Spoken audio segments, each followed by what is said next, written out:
भी अजल आनी है, मगर ऐसी के फकत आनी है। फिर वही मौत के बाद उनकी हयात मिस्ल साबिक वही जिस्मानी है। उसकी अज़वाज को जायज़ है निकाह, उसका तरका बटे जो फानी है। तू जिंदा है वल्लाह, तू जिंदा है वल्लाह, मेरी चश्मे आलम से छुप जाने वाला। जिस कौम को ईमान नहीं पता, वो कौम अपने ईमान की हिफाजत कैसे करेगी? कितना बड़ा अलमिया है कि अल्लाह के बारे में क्या अकीदा रखना चाहिए, हमारी नई नस्ल को नहीं पता है। रसूलुल्लाह के बारे में अकायद क्या होना चाहिए, हमारी नई नस्ल को नहीं पता है। आखिरत के बारे में क्या अकीदा होना चाहिए, हमारी नस्ल को नहीं पता है। अगर ईमानियात के बाब में ईमान किसे कहते हैं, अगर दो जुमलों में बयान किया जाए तो मैं इतना कह सकता हूं, अल्लाह के रसूल सल्लल्लाहु अलैहि वसल्लम अल्लाह की तरफ से जो कुछ लेकर के आए उसको दिल से मानना और जबान से उसका ऐलान करना, इसका नाम ईमान है। दिल से मानना और जबान से ऐलान करना, इकरार करना, इसका नाम ईमान है। हुजूर जो कुछ लेकर के आए, अपनी अक्ल का घोड़ा नहीं दौड़ाना, हुजूर जो कुछ लेकर आए हमें मानना है। और याद रखना, ईमान की ताकत क्या है, ईमान की कुव्वत क्या है। बड़ी बड़ी ताकतें, हथियार की ताकतें, जिसके सामने सजदा रेज है उसे ईमान कहते हैं। ईमान कितना पावरफुल है, ईमान कितना अजीम है, ये ईमान ही है। जब ईमान किसी कौम को नसीब हो जाता है तो अरब के बोरिया नशीन कैसरो किसरा के ताजदार बन जाते हैं। ईमान जब नसीब हो जाता है, ईमान जब किसी को नसीब हो जाता है तो अल्लाह अकबर, वो लोग जो नमक और काफुर में फर्क नहीं कर पाते थे वो आसमान हिदायत के तारे बन जाते हैं। ईमान जब किसी कौम को नसीब हो जाता है तो बहरे जुल्मात में वो घोड़े दौड़ाते हैं तो घोड़ों की टापे भी अल्लाह अकबर पानी से भीगती नजर नहीं आती। इसीलिए तो इकबाल ने कहा था, अजाने कभी यूरोप के कलीसाओं में और अफ्रीका के तपते हुए सहराओं में, दश्त तो दश्त है, दरिया भी न छोड़े हमने, बहरे जुल्मात में दौड़ा दिए घोड़े हमने। ईमान क्या है? अल्लाह अकबर। ईमान इतनी अजीम ताकत है कि फरिश्ते भी ईमान वालों को रश्क की निगाह से देखते हैं। ईमान इतनी अजीम कुव्वत है कि अल्लाह अकबर, दीवान गाने इश्क़े मोहम्मद को देखकर घबरा गई है गर्दिशे दौरा, कभी कभी गर्दन में हाथ डाले हैं माहो नुजुम ने, गुजरा इन हदों से मुसलमान कभी कभी ईमान कामिल नसीब हो जाता है तो फरिश्ते बाज नीचे रह जाते हैं, मोमिने कामिल का मर्तबा उससे बुलंद हो जाता है। अल्लाह अकबर। अरे ये ईमान ही है, जब मोमिन अपनी कब्र में जाता है तो नकीरैन उसकी ताजीम करते नजर आते हैं। ईमान वाले की ताजीम सिर्फ जमीन के ऊपर नहीं होती बल्कि जमीन के अंदर भी होती है। नकीरैन जिसकी ताजीम करे उसको मोमिने कामिल कहते हैं, मेरे इमाम कहते हैं। नकीरैन करते हैं ताजीम मेरी, नकीरैन करते हैं ताजीम मेरी, फिदा हो के तुझ पे ये इज्जत मिली है। याद रखना, ईमान वो कुव्वत है, ईमान वालों से कभी कोई जीत नहीं सका, ईमान वाले कभी हारे नहीं। कुरान कहता है वो अंतुमुल आलौना इन कुंतुम मोमिनीन, तुम ही सरबुलंद हो, तुम ही कामयाब हो अगर तुम मोमिन हो। ईमान को समझा क्या है, ईमान की शान को समझा क्या है। इसीलिए इंसान अपने हुस्न से नावाकिफ है, इंसान अपने हुस्न से नावाकिफ है। दूसरे आपके हुस्न को देखकर अंदाजा लगा रहे हैं कि आप कितने हसीन हैं। हज़रत बेदम शबारसी ने कहा था, अपनी हस्ती का गर हुस्न नुमाया हो जाए, आदमी अपने अनवार पे शैदा हो जाए। हमारा ईमान का जो हुस्न है दूसरे समझ रहे, मुनकिरीन इस्लाम समझ रहे कि ईमान की ताकत क्या है। इसीलिए वो हमसे हमारी रोजी नहीं छीनना चाहते। मुनकिरीन इस्लाम हमसे हमारे घर नहीं छीनना चाहते। मुनकिरीन इस्लाम हमारी नस्लों से एजुकेशन की डिग्रियां नहीं छीनना चाहते। मुनकिरीन इस्लाम अगर हमसे कुछ छीनना चाहते हैं, हमारा ईमान छीनना चाहते हैं, हमारा अकीदा छीनना चाहते हैं। ईमान कितनी कीमती शय है आपको बताऊं। 1000 मुनकिरीन इस्लाम आए थे और 313 ईमान वाले आए थे।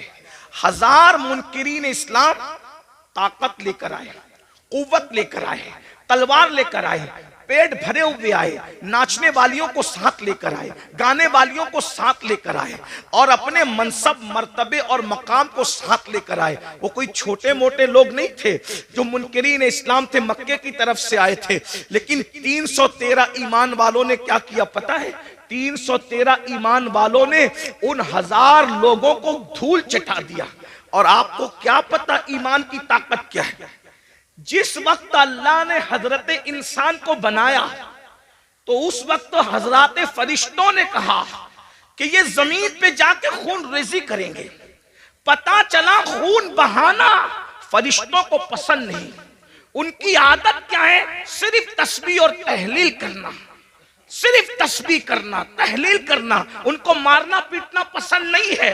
लेकिन मोमिन की शान क्या है? जब मोमिन बद्र में आता है तो फरिश्तों को हुक्म होता है कि मकाम तस्बीह और मुसल्ला छोड़ो और जिस जंग से तुम्हें नफरत थी, मोमिनों की इत्तिबा में जाकर तुम भी जंग करना शुरू करो। मोमिन की शान। मलाइका आते हैं, 5000 मलाइका बद्र में नाजिल होते हैं, कतार दर कतार ना। और सिर्फ मलाइका नहीं आते बल्कि सारे फरिश्तों का जो सरदार है वो भी रसूलुल्लाह का सिपाही बनकर के जमीन पर आता है। मोमिन को आपने समझा क्या है? मोमिन की शान क्या है? इसीलिए ईमान छीनने की कोशिश की जाती है और हमें मोमिनों को ईमान की अहमियत नहीं है। हम अपने बच्चे को ताजिर तो बनाना चाहते हैं, हम अपने बच्चे को डॉक्टर तो बनाना चाहते हैं, हम अपने बच्चे को इंजीनियर तो बनाना चाहते हैं। खतीब बनाया, अदीब बनाया, डॉक्टर बनाया, इंजीनियर बनाया, टीचर बनाया, सब बनाया। क्या अपने बच्चों को मोमिन भी बनाया? डॉक्टर बनाने का इनकार नहीं है, डॉक्टर बनाओ भाइयों। ये डॉक्टर बनने का शौक लोगों में अभी है। नारे तकबीर, नारे रिसालत, मसलके आला हजरत उस्ताजुल उलमा हुजूर मुफ्ती मोहम्मद इस्माइल साहिब क़िबला, उस्ताजुल उलमा हुजूर मुफ्ती। आप बैठे, बिल्कुल बैठे रहे। आप उलमा इस्तकबाल करेंगे, आप बिल्कुल बैठे रहे। माशाल्लाह बहुत अच्छा मजमा है। नारे तकबीर, नारे रिसालत, मसलके आला हजरत। इतनी तबीयत अलील है हजरत की, इस उम्र में भी देखिए माशाल्लाह हजरत तशरीफ ला चुके हैं। उस्ताजुल उलमा ज़ीनत मसनद इफ्ता हजरतुल अल्लामा हजरत अल्लामा हुजूर मुफ्ती मोहम्मद इस्माइल साहिब क़िबला तशरीफ ला चुके हैं। हजरत को आगे ले लें ताकि सारे लोग हजरत के नूरानी चेहरे की ज़ियारत करें। नारा लगाए मोहब्बत से, उम्र देखे हजरत की, सब जानते हैं, पूरा इलाका जानता है। नारे तकबीर, पीछे वाले भी जरा आवाज बुलंद आवाज से नारा लगाए।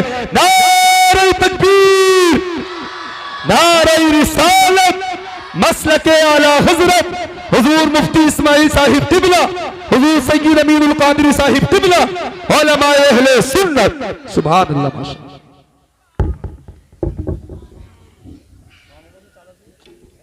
दुरूद शरीफ पढ़ने। अल्लाहुम्मा सल्लि व सल्लिम व ज़िद व बारिक अला सय्यदना मौलाना मुहम्मदिन व आलिहि व सहबिही सलातु व सलामन अलैका या रसूल अल्लाह सल्लल्लाहु तआला अलैहि वसल्लम। अल्लाह ताला हज़रत मुफ्ती इस्माइल साहब को शिफा दे, सेहत दे, तंदुरुस्ती अता फरमाए।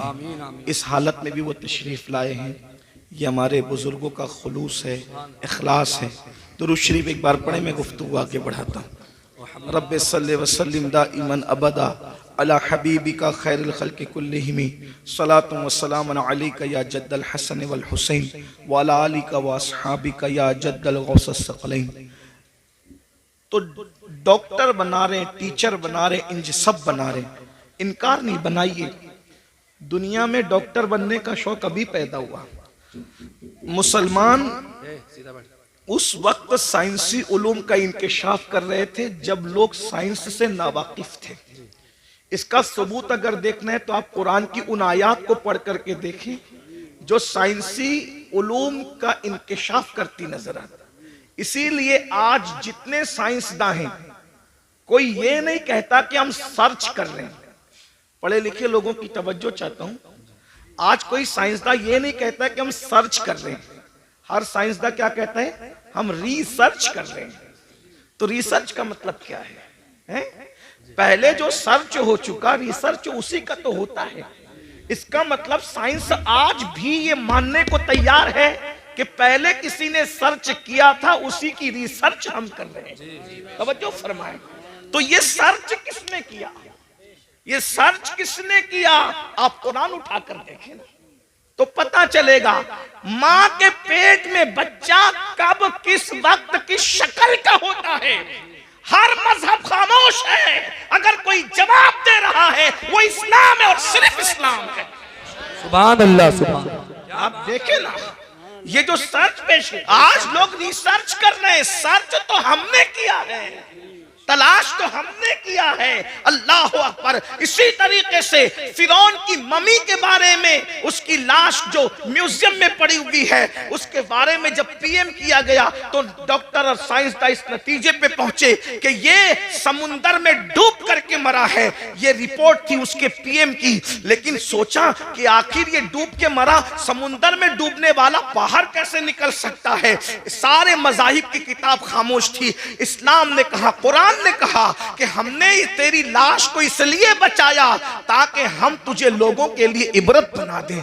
देखो कुरान बोलता नजर आया। मेरे भाइयों, ईमान की, इस्लाम की अजमत को समझो। हमें वादहू ला शरीक, खुदाए हक, माबूद बरहक का पता मुस्तफा जाने रहमत ने बताया। वरना कहीं तो हजरत ईसा की इबादत हो रही है, कहीं तो हजरत मरियम की इबादत हो रही है, कहीं तो हजरत उज़ैर की इबादत हो रही है, कहीं तो चांद की इबादत हो रही है, कहीं तो सूरज की इबादत हो रही है, कहीं तो गोबर और मिट्टी की इबादत हो रही है, कहीं तो दरख्त और दरिया की इबादत हो रही है। अरे तुम कितने खुशनसीब हो कि तुम्हें वो खुदा मिला है। वो और लोग हैं दुनिया के अंदर जो खुदा को बनाकर पूजते हैं।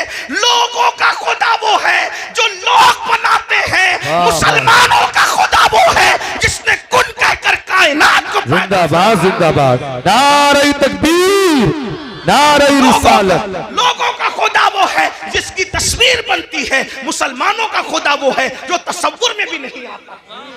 औरों का खुदा तस्वीर में आता है, हमारा खुदा तसव्वुर में भी नहीं आता। हमारा खुदा इतना बुलंद है, अरे जो तसव्वुर में नहीं आता वो हमारा खुदा है। अल्लाह अकबर। और फिर लोग अजमत का अंदाजा क्या लगाएं जब मुहम्मदुर रसूलुल्लाह उसके बनाए हुए बंदे की अजमत की हकीकत को लोग न जान सके। जब उसका बंदा इतना बेमिसाल है तो वो खुदा कितना बेमिसाल बात है। जिंदाबाद, जिंदाबाद। ईमान की अहमियत को समझो। कौन सा मजहब हमें नसीब हुआ है। इसीलिए आज हम ईमान की, मुसलमान ईमान की अहमियत नहीं समझ पा रहा है। मुनकिरीन इस्लाम अहमियत समझ गए, इसीलिए वो ईमान छीनना। वो जानते हैं जब तक इनके पास ईमान रहेगा इनको ज़ेर नहीं किया जा सकता, इनको तबाह नहीं किया जा सकता, इनको बर्बाद नहीं किया जा सकता। छीन लो इनसे ईमान। इनके पास दाढ़ियां रहे चलेगा, इनके पास टोपियां रहे चलेगा, इनके पास मदरसे रहे चलेगा, इनके पास स्कूल रहे चलेगा, इनके पास जो वो सर्टिफिकेट रहे चलेगा, इनके पास ईमान नहीं रहना चाहिए। इसीलिए ईमान छीनने के लिए मंसूबे बन रहे हैं, अलग अलग मंसूबे, दाखिली मंसूबे, खारजी मंसूबे। बहुत खतरनाक चैलेंजेस का हमें सामना है। और आप आज हमें बच्चा डॉक्टर बने, इंजीनियर बने, ताजिर बने, उसका मुस्तकबिल सुधर जाए, सबको फिक्र है। अगर फिक्र नहीं है, ईमान की फिक्र नहीं है। नबियों की फिक्र क्या थी? अच्छा कुछ तो इतने देर होशियार है, कहते हैं मौलाना हमारे बच्चे थोड़ी बिगड़ेंगे। और तू कौन सा दीन पर है जो तेरे बच्चे दीन पर कायम रहेंगे? किस बिगड़ने की, सुधरने की बात करते हो जिस कौम को कलेमा पढ़ना नहीं आता है? हमारे बुजुर्गों ने कहा कि निकाह की महफिल में जाओ तो कलेमा पढ़ाओ तो नहीं पढ़ पाते, तो जो शादी की खुशी के मौके पर काजी के पढ़ाने पे कलेमा नहीं पढ़ पाते, वो मौत के इस्तिराब में क्या कलेमा पढ़ पाएंगे? बताए ना। आप किस ईमान की बात करते हैं? आप किस ईमान और अकीदे की बात करते हैं? भाइयों मेरी कौम को कलेमा नहीं आता है। उन्होंने गाने तो हिफ्ज कर रखे हैं, कुरान की कितनी आयतें हिफ्ज है, जरा अपने आप में डूब कर सोचो। मैं कोई डांट पीटने नहीं आया, आपको कोसने नहीं आया, लेकिन ये महफिलें एहतिसाब की महफिल है, ये महफिलें जन्नत बांटने की महफिलें नहीं है। मैं इसका कायल नहीं हूँ, इसलिए कि हम लोग फिक्र रजा के वारिस, फिक्र रजा हमारी मुहाफिज। हम वो लोग नहीं हैं कि कहा इसको देखो उसको देखो जन्नत मिलेगी। मैं इसका सख्त मुखालिफ हूँ। जो कौम गुस्ले जनाबत से ना वाकिफ हो, तुम इसको क्या जन्नत बांट रहे हो, बेवकूफ बनाते हो। अल्लाह को हमें मुंह नहीं दिखाना है, खुदा को क्या मुंह दिखाओगे हैं? बताओ तो सही। जब वो सुन लेंगे कि मुफ्ती इस्माइल साहब के चेहरे को देख के जन्नत मिलती है, अमीनुल कादरी के चेहरे को देख के जन्नत मिलती है, मुफ्ती जलीस साहब के चेहरे को देख के जन्नत मिलती है, बेवकूफ है फिर वो फजर में उठेंगे? बेवकूफ है वो फजर में उठेंगे? नहीं मेरे भाई, हमें अपनी कौम पे इतना जुल्म नहीं करना चाहिए। जो कौम कलमा याद ना रखे वो कौम कैसे जन्नत में जाए? कुछ लोग हमसे लड़ते हैं कि तू लोगों को मायूस करता। मैंने कहा मैं मायूस नहीं करता। हम कैसे मायूस कर सकते हैं? हमारे यहाँ तो ईमान की डेफिनेशन ही है, अल ईमान व बैनल खौफ व रजा। ईमान खौफ और उम्मीद की दरमियानी कैफियत का नाम है। हम कौम को मायूस क्यों करेंगे? लेकिन जो कौम इतनी बेबाक हो चुकी हो कि बड़ी माजरत के साथ, यहाँ के हालात ऐसे नहीं होंगे लेकिन हम पूरा हिंदुस्तान घूमते हैं और बड़ी बात नहीं करते, दुनिया में भी जाते हैं हिंदुस्तान के अलावा। लोग इतने गाफिल हो गए अपने दीन से कि जिनकी निगाहें पाप से उसकी सगी साली महफूज नहीं है, उस कौम को हम चेहरे दिखा के क्या जन्नत बांटेंगे? जिस कौम की निगाह से उसकी चचाजाद बहन महफूज नहीं है, हम उस कौम को क्या जन्नत की बशारतें देंगे? मेरे भाइयों, हालात इतने दर्दनाक हैं। अब हालात तो ये है कि माज़अल्लाह बेटियां जवान हो जाए तो बाज जगह वो बाप की निगाह से महफूज नहीं है। इतनी गफलत का हाल है, खशियत इतनी उठ चुकी है, खशियत रब्बानी उठ चुकी है। मैं जानता हूं हम ग्राउंड रियलिटी के लोग हैं, हम ग्राउंड जमीनी हकायक वाले लोग हैं। हम लोग जानते हैं हालात के तकाजे को। लोग हमारे पास आकर के बातें करते हैं। बाज बच्चियां तलाक पा करके घर आई है तो बाप ने पाप की नजर डाली है, बाज जो है वो बहुएं जवान सुसर की निगाह से महफूज न रह सकी है। ये हकायक है, जमीनी हकायक ये है। मेरे भाइयों, जिस कौम के अंदर से खौफे खुदा इतना उठ जाए, कहां वो तकवा था, कहां वो तकवा, कहां वो तकवा कि सैयदना उमर इब्ने खत्ताब जैसी हस्ती जिन्होंने रसूलुल्लाह की जियारत की है। और खौफ का आलम यह है कि चेहरे पर आंसुओं के निशान है। अल्लामा इब्नुल जौजी अपनी किताब में लिखते हैं कि एक मर्तबा फारूक आजम अपने घर के दरवाजे पर बैठे, फारूक आजम घर के दरवाजे पे बैठे हैं और चेहरा गली की तरफ किया हुआ है। जरा गौर से सुनना, चेहरा गली की तरफ किया हुआ है और दरवाजे पे बैठे हैं। एक सहाबी आते हैं, चले जाते हैं सलाम करके, कुछ देर के बाद आते हैं तो फारूक आजम उसी तरह दरवाजे पे बैठे हुए हैं। वो लोग भी क्या लोग थे, ये नहीं देखा कि फारूक आजम है, ये नहीं देखा उमर इब्ने खत्ताब है, ये नहीं देखा कि रसूलुल्लाह के सहाबी हैं। जब देखा कि दरवाजे की तरफ रुक करके बैठे हैं, वहां किसी की रियायत नहीं थी, क्योंकि वो लोग सबसे पहले शरीयत के मुरीद थे, बाद में किसी के मुरीद थे। वो लोग सबसे पहले शरीयत के मोतकिद थे, बाद में किसी और के मोतकिद थे। फारूक आजम को दरवाजे पे बैठा देखकर एक आम सहाबी टोकते हैं, उमर अब तुम भी दरवाजे पे बैठोगे रास्ते की तरफ मुंह करके? आप दरवाजे पर क्यों बैठे रास्ते की तरफ मुंह करके? हम तो किसी को रोक भी नहीं सकते, टोक भी नहीं सकते, इसलिए कि हमें माज़अल्लाह सुम्मा माज़अल्लाह अल्लाह की रजा से ज्यादा किसी और की रजा प्यारी हो गई है कि उस कौम की तबाही से उस कौम को अब कोई नहीं बचा सकता। जो खालिक को तो नाराज कर सकती है मगर मखलूक को नाराज नहीं कर सकती। मेरे भाई, हाँ, अगर किसी गरीब के हाथ में सोने की अंगूठी हम देखते हैं, उसको उतरवा लेते हैं। क्या किसी काउंसलर के हाथ से भी हम अंगूठी उतरवाने की हिम्मत रखते हैं? क्या किसी मालदार के हाथ से भी हम कड़ा उतरवाने की हिम्मत रखते हैं? सारा कानून तो हमने मुंह देख करके बनाया है। बहुत माजरत के साथ, इस्लाम सिर्फ इस्लाम है, इस्लाम सिर्फ इस्लाम है, इस्लाम हकीकत है। गरीब अमीर छोटा बड़ा सबके लिए शरीयत का कानून एक है। अल्लाह अकबर। जरा गौर तो कीजिए, फारूक आजम जैसी हस्ती को टोकने वाला टोकता है। आप दरवाजे पे बैठेंगे रोड की तरफ, रास्ते की तरफ मुंह करके। फारूक आजम ने कहा अल्लाह तेरा भला करे। नाराज नहीं हुए फारूक आजम। यहां टोकने पे लोग नाराज होते हैं, फारूक आजम नाराज नहीं हुए। तो अल्लाह तेरा भला करे, तूने मुझे टोका, लेकिन पूछ तो सही कि मैं दरवाजे पे क्यों बैठा हूं? दरवाजे बैठने की वजह क्या है? कहा क्या वजह है? कहा आज मेरी बेटी उम्मुल मोमिनीन हफ्सा मुझसे मिलने आई। पहले तो मैं अहले इल्म की तवज्जो चाहता हूं, जो बेटी होगी वो कभी मां नहीं हो सकती और जो मां होगी वो कभी बेटी नहीं हो सकती। लेकिन रसूलुल्लाह के निकाह में जाने की वजह से हफ्सा की शान ये हो गई थी कि वो फारूक आजम की बेटी भी थी कि उनसे पैदा हुई थी। लेकिन फारूक के आजम की माँ भी थी, क्योंकि रसूलुल्लाह के निकाह में थी। बेशक बेशक। जहां माँ और बेटी के दोनों रिश्ते एक साथ जुड़े हैं, लेकिन फारूक आजम का तकवा देखो। फारूक आजम कहते हैं, आज मेरी बेटी हफ्सा मुझसे मुलाकात के लिए आई है और मेरी बीवी अपने मैके चली गई है, तो मैं अपनी जवान बेटी के साथ अपने कमरे में अकेला रहना पसंद नहीं करता, इसलिए मैं दरवाजे की तरफ रुक करके बैठ गया हूं अपनी बीवी के इंतजार में कि वो आए तो मैं अंदर जाऊं। वो लोग थे अल्लाह के खौफ और खशियत, जो बेटी के साथ, जो माँ भी हो, उम्मुल मोमिनीन भी हो, उसके साथ तन्हाई में बैठना गवारा नहीं करते, ये वो लोग थे। और आज क्या हो रहा है, क्या कर रहे हो? इस्लाम कहां नजर आता है मुझे बताओ।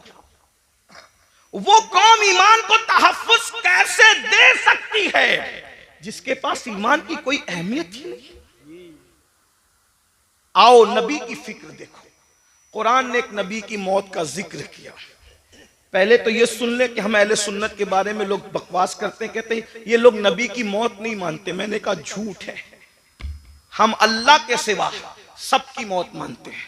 हत्ता कि हमारा अकीदा है कि मौत को भी मौत आएगी, मौत को भी मौत। हमारा अकीदा, लोग हमारे अकीदे खुद से बयान करते हैं, कभी हमसे सुनने की कोशिश ही नहीं करते। कभी कहते हैं ये सुन्नी नबी को बशर नहीं मानते। हमने कहा जो नबी को बशर न माने हम उसको काफिर समझते हैं। नबी बशर होता है, लेकिन तुम्हारे मानने में हमारे मानने में फर्क ये है, नबी बशर जरूर होता है लेकिन वो हमारी तरह बशर नहीं होता। वो खैरुल बशर होता है, वो सैयदुल बशर होता है, वो रश्के बशर होता है, वो अफजलुल बशर होता है। हाँ, बल्कि लिबासे बशर में नबी को भेजकर कुदरत ने बशरियत को मेराज अता फरमा दी है। बेदम शवारसी ने कहा था, अब आदमी कुछ और हमारी नजर में है, अब आदमी कुछ और हमारी नजर में है, जब से सुना है यार लिबासे बशर में है, जब से सुना है यार लिबासे बशर में है। तो नबी को मौत आती है और नबी को मौत आई। तवज्जो करना, मैं बहुत बेबाकी के साथ इसलिए बोल रहा हूं कि मेरी पुश्त पर कई मुफ्तियाने किराम बैठे हैं, कहीं पर उलमा के असातिज़ा यहां मौजूद हैं, आप भी गौर से। नबी को मौत आई लेकिन नबी मर के मिट्टी में नहीं मिले। मौत आई मगर एक आन के लिए आई, जिसको अहले सुन्नत का इमाम यूं बयान करता है